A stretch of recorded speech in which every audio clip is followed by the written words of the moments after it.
Өглөө 8-аас 11 цагийн хоорондоо нийслэл маань тэр жигтэй хор дутаа маань дарагдаж өмнөх өдрүүдээс ч илүүтэйгээр агаар бохирсон байсан. Энэ бохирдол хүний эрүүл мэндэд тэр тусмаа эдгэршгүй урхаг өвчин үүсгэх аюул дагуулгыг эмч мэргэжилтнүүд анхааруулж байна. Улаанбаатар хотын агаарын чанарыг 4 суурин харуул дээр байнгын ажиглалт явуулж хянаж байна.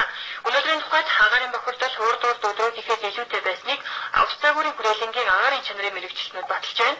Агаар дахь үхрлэгхийн агууламж харьцангуй номдор байрлах хотын төв болон гэр хорооллын орчинд их байна. Бохирдсон агаарт агуулгдсан азотын давхар эслийн хувьд хотын төв замын ойролцоо буюу бүх замын үйлдвэрүүдэд хотын бусад хэсгээс бараг 2 дахин илүү болсон байжээ.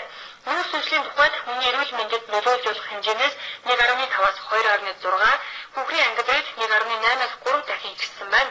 За өнөөдөр ихэнх цэцэрлэгт 20 тогтоомоор хэмжээнд хүрч хүүхдүүдийн 80 гаруй хувь нь ханиад томог хүрчээд байгааг эмчнэр анхааруулж байна. Ялангуяа үүнээс үүдэлтэй урхаг өвчин тухайлбал хорт хадраар өөрчлөгчдийн тоо 2 дахин нэмэгдэжээ.